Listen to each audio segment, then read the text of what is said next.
Revelation 7, we're dealing with 144,000. We briefly mentioned 144,000 when we talked about the seven seals last year in our last lesson.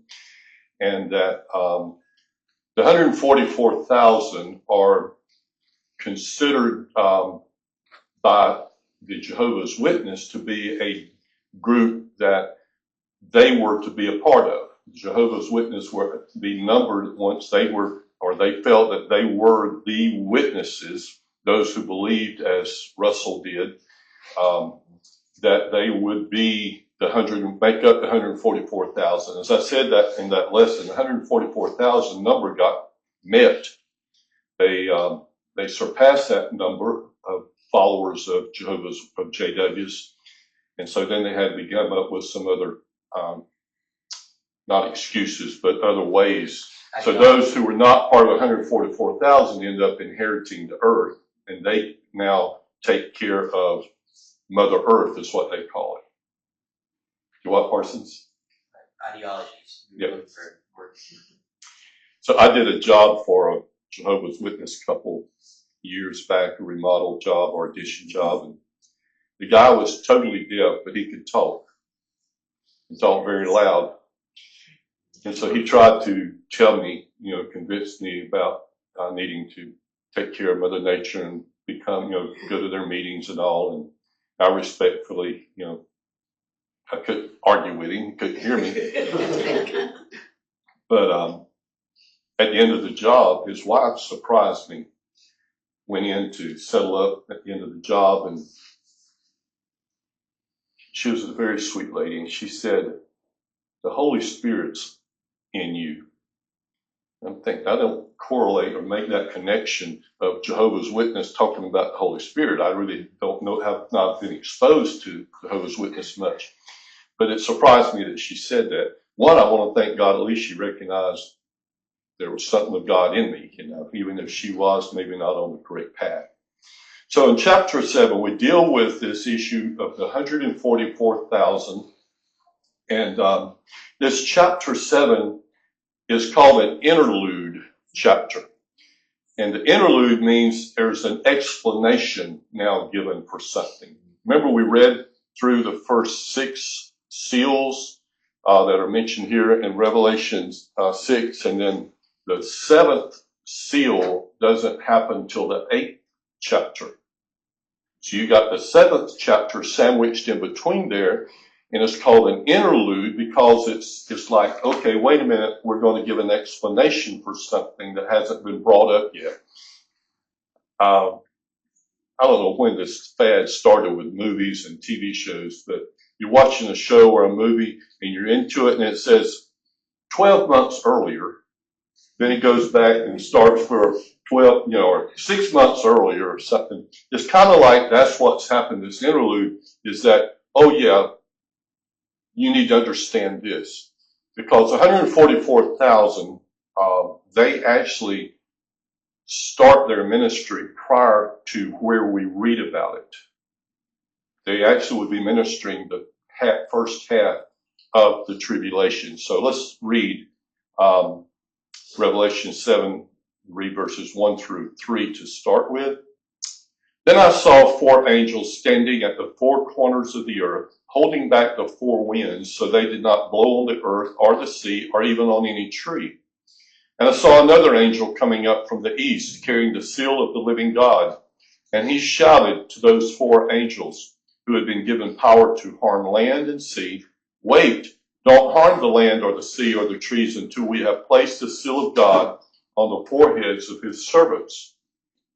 So the first point I want to bring out is regarding the 4 angels that John sees. These 4 angels are not just any 4 angels that are that God is using at this point, independent of them doing something else. Now I say that meaning these 4 are actually 4 of the 7 that will be blasting trumpets. And we get that as we get into this a little more.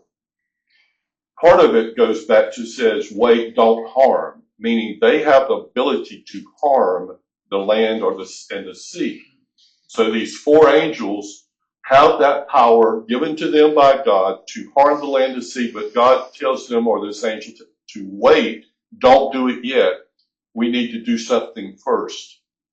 And so this is where the interlude goes back to show that God is protecting these 144,000 we're fixing to read about, Revelation. Well, let me go back. I'm jumping ahead of myself.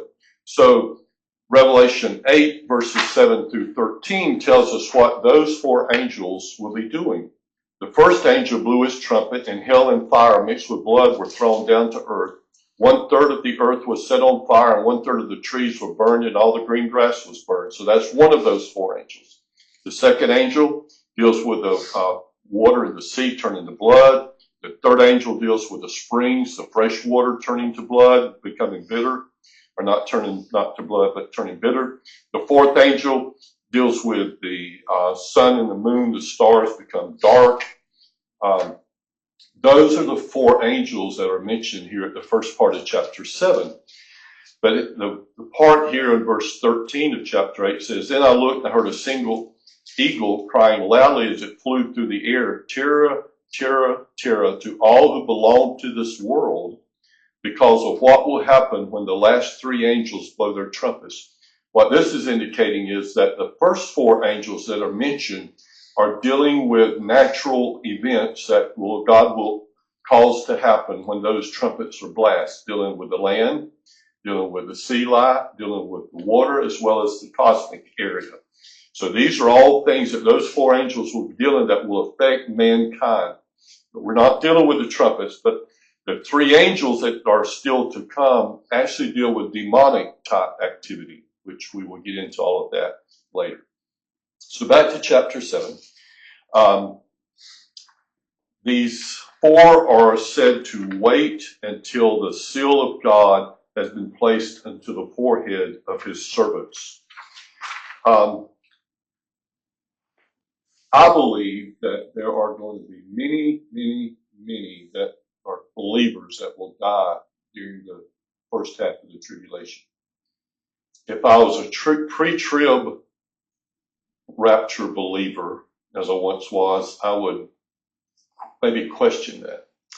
But as I've said before, the more I study and read this, I really can't stand behind a pre-trib belief, pre-trib rapture belief. These 144,000 are sealed for protection, meaning they could be killed or harmed if they are not sealed. And God is saying to wait, let's seal them. Let's put the seal, my seal, on their foreheads to protect them from harm so they can do the ministry that they have been called, that I have called them to do. We could call this the mark of God. You know, as we get into chapter 13 of Revelation, we talk about or read about the mark of the beast. Anybody remember what the mark of the beast is? What is it? Not a tattoo or whatever, or a chip. The mark of the beast is the Buy and sell. the what? Allows you to buy and sell. It does, but it's a name.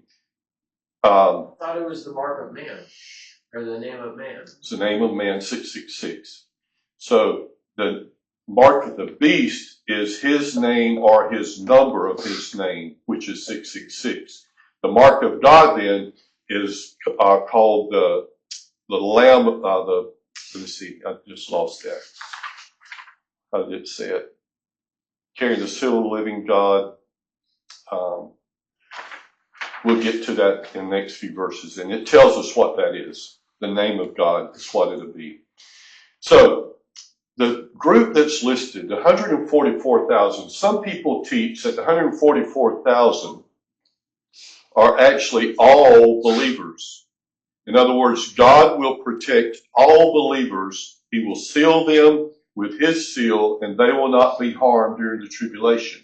So this falls into a group that says either there won't be a pre-trib rapture, or either those that get saved after the rapture, if it's pre-trib, they are saved in the first half tribulation, that they will be sealed and all of God's people will be protected. But this is a distinct group that's given here. This is called, these are from 12 tribes of Israel. These are Jews. These would have to be Messianic Jews because they are who are being used by God to evangelize as their mission, their ministry. But the interesting thing here is we read this in verses 4 through 8. And I heard how many were marked with the seal of God. 144,000 were sealed from all the tribes of Israel. I'm going to read this, and those of you who are familiar with the children of Israel may pick up on this. But from Judah, 12,000, Reuben, 12,000, Gad, 12, and on, Asher, Naphtali, Manasseh, Simeon, Levi, Issachar, Zebulun, Joseph, and Benjamin. Anybody have a bell that goes off when we read those names in relation to other places that we list their names, Philip? In other places, originally it was Joseph's two sons. Each had a tribe. There wasn't a tribe of Joseph. Okay. There's no Ephraim and there's no Dan. Right. Okay. No Dan or Ephraim. Ephraim being one of the sons of Joseph. So normally, see, Joseph got a double portion of land. Levi didn't get any land. Levi was God's priestly tribe, and they were not to be given a parcel of land. They were given land to farm on within the parcels they lived in or area they lived in, but they were not given a land deed, so to speak. So when it mentions one, the first thing that comes out is it mentions Judah first. Who was the firstborn? Reuben.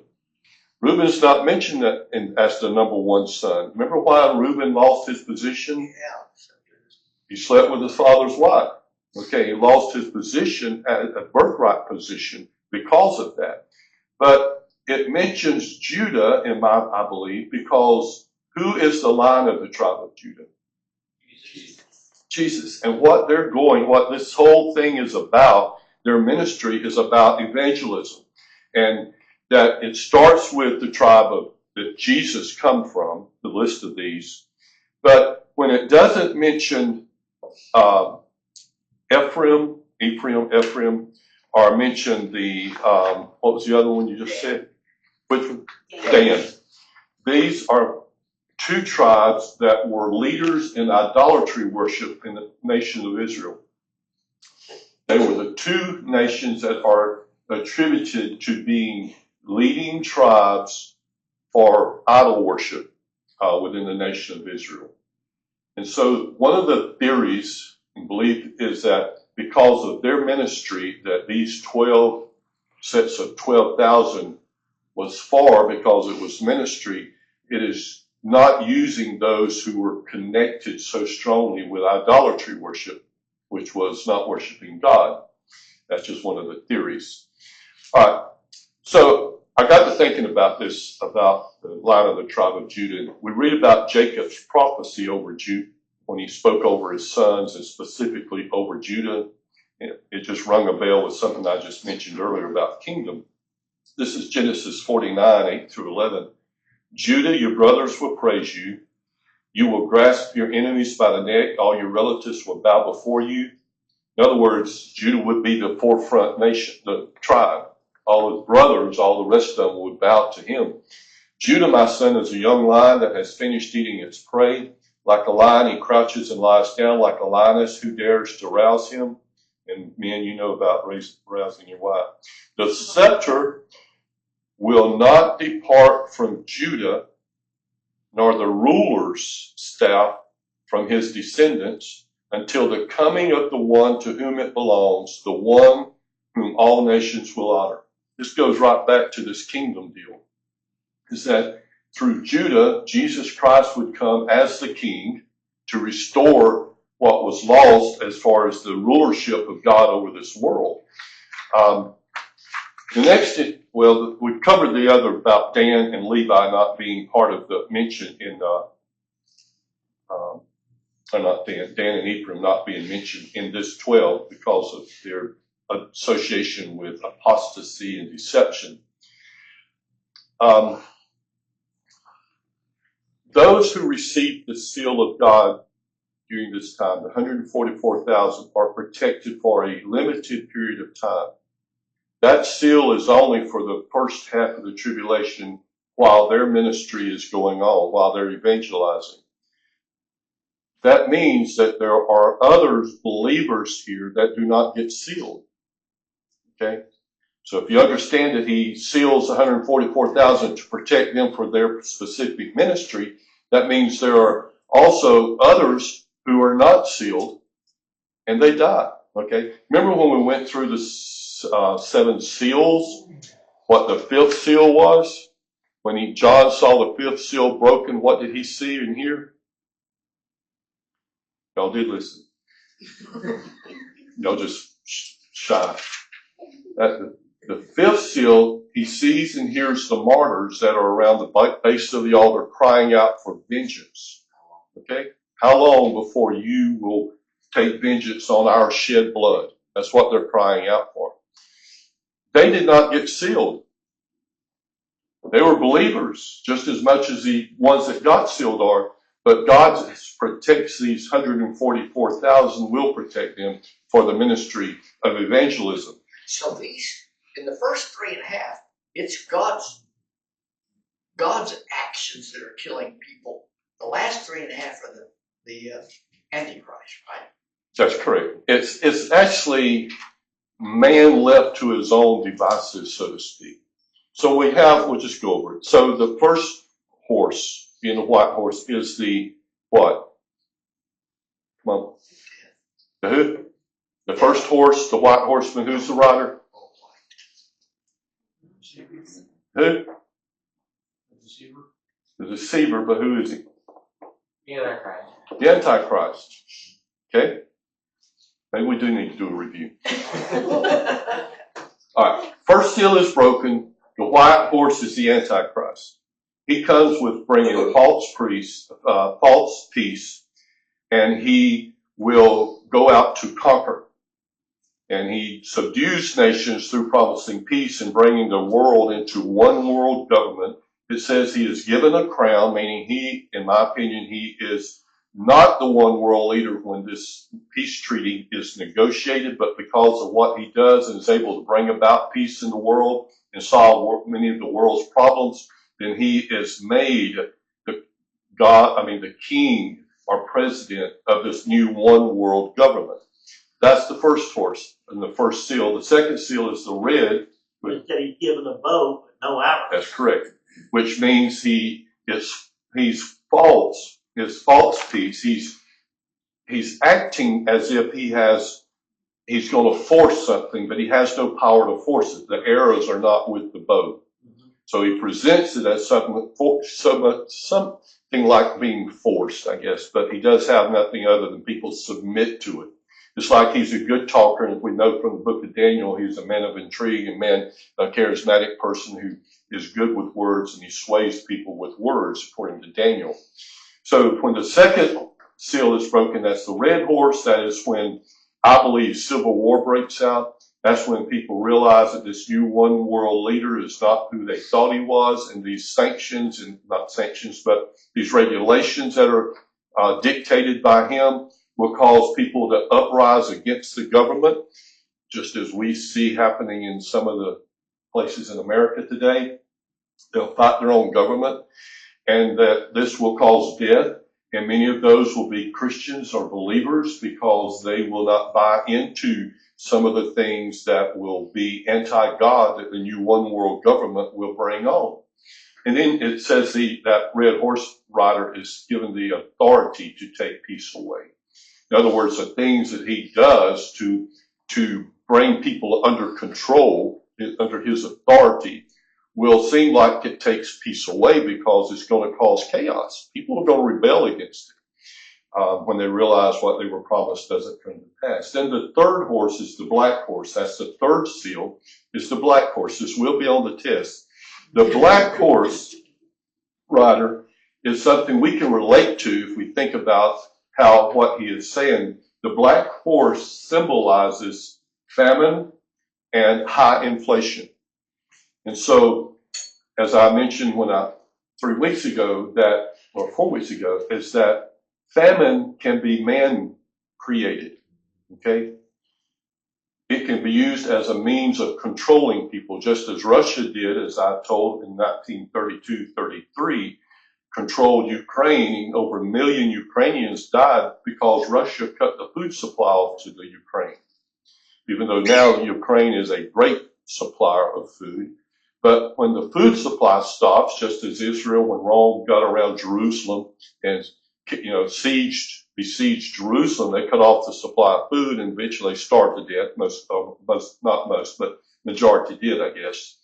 So that is what happens at the third seal is famine and high inflation. People can't afford to buy the food. So this causes death. You get to the fourth, which is the pale green horse, and that rider is death in the grave. They are given authority to kill 1/4 of the population. 25% of the population are given authority to kill, or they do kill. And that can also take in all of those who have died with the first 4 seals, or first 3 seals. That fourth one, that death, is counting those as well, that 1/4 of the population dies when the 4th horseman arrives. And then it shifts. Those, going back to what you were saying, David. So those 4 things are man. They're not God. Okay? Those are things that man does, the government does, this one world government does. Remember in Daniel when the vision that Nebuchadnezzar had of the kingdom, of this statue of the kingdoms? This is what it's all about, kingdoms. And that when it gets down to the end, we get down to this time in Revelation in the last days, it's still dealing with this kingdom deal, and that man's kingdom will fail. All man's kingdoms will fail. And we're going to get more into this later when we talk about the Antichrist arising as the little horn and becoming the leader of this last kingdom prior to Jesus setting up the eternal kingdom of God. So the 5th seal then is showing those who have died during the first 4 seals. Everybody got that? The martyrs that are around the base of the altar crying out for vengeance are believers. They're Christians. They have been killed because of their faith. They have died because they are Christians, and they did not deny their faith. Okay? They didn't love life so much that they were not willing to die for it. Okay? And that's what the 5th seal is about. And the 6th seal is earthquake. A massive earthquake is one that gets people's attention. This is, in my opinion, the first move of God to set the stage to get people's attention. The first 4 seals are letting man run its course with this last kingdom. Okay? Remember, the guy that comes on the scene as the Antichrist as the one world leader is not the bad man that we know as the Antichrist. Keep that in mind. It helps you understand the rest of the book when you understand that. He is a politician or a one world leader. A leader, a government leader. If we are not aware, if we were to be living in that day when that takes place, and who knows, some of us might be, if we did not know what the Bible says regarding this individual, we would be easily fooled, just as many believers will if they don't know the Word, they don't know what Revelation and Daniel says. They will accept, man, this guy's got the answers to the world's problems. He won't be coming with horns and a pitchfork. Okay? He will be a smooth talking guy. He will be accepted by the world because he's got the answers to the world's problems. And that's where that deception comes into play in the last days.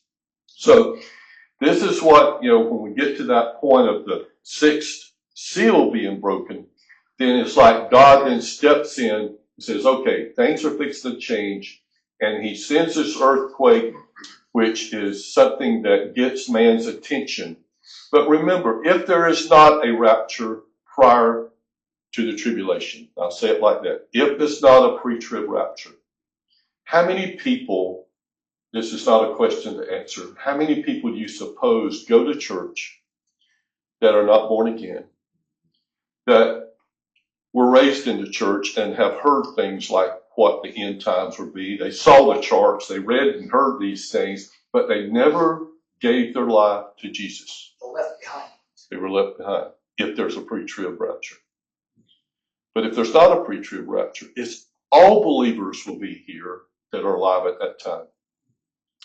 And so it's like, it's those then, it says that when the sixth seal is broken, it says that they say, they cry for the rocks to follow them. They try to hide in caves because why?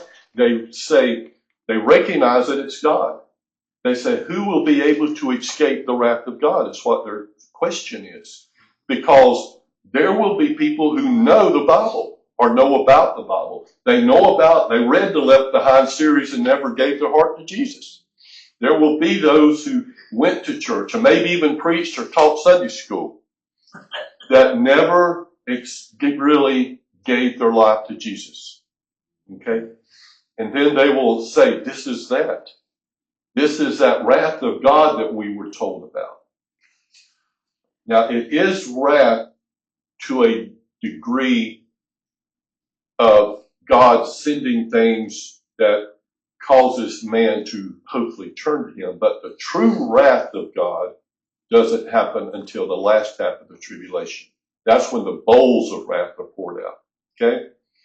So the seven seals then are letting man go through his deterioration of, see, a one world leader doesn't solve the world's problems. That's basically what it boils down to. You thought you could get one human being to solve the world's problems, and this is what happens. Okay?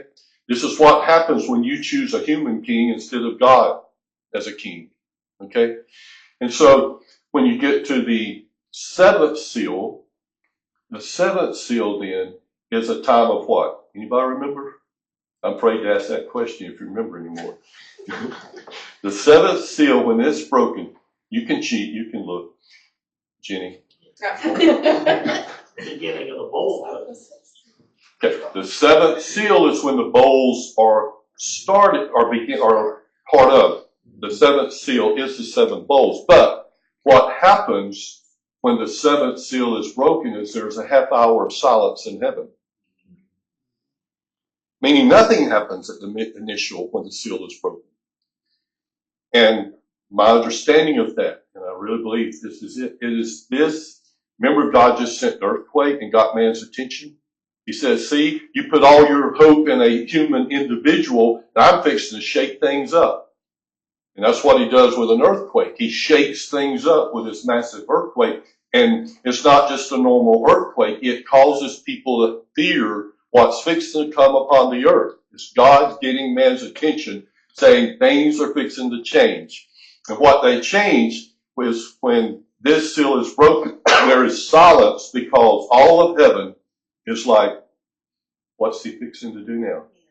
Like heaven's holding its breath. Just heaven holding its breath. It's in awe of, okay, God's acting. Okay? And that's what happens when the seventh seal, and his action is sending the seven bowls. And that's what we'll be studying, Lord willing, next week, will be the seven bowls. Those are actual events that are not natural, meaning they don't happen just naturally, but God causes cosmic events to happen, dealing with outer space things, asteroids, meteors, or whatever, to cause things to get man's attention. This portion we call the seven trumpets is God turning up the heat in an attempt to get mankind to turn to him. Remember, he's got their attention. He showed them that man's government doesn't work. And they're in fear of what's going to happen now because of now that this earthquake is devastating everything and that they know. I mean, they're very fearful. And so he has their attention. They even say, who can escape the wrath of God? And now God turns up the heat and sends these things to get them to cry out to God. It's not coming as punishment, although it ends up punishing, but it comes as when you get a whipping, well, you don't get whippings anymore, hopefully. We won't go there. So being punished is used hopefully not to cause you harm as much as to change your view, your opinion, okay, your attitude. And so when God sends the trumpets, the four, specifically the first four,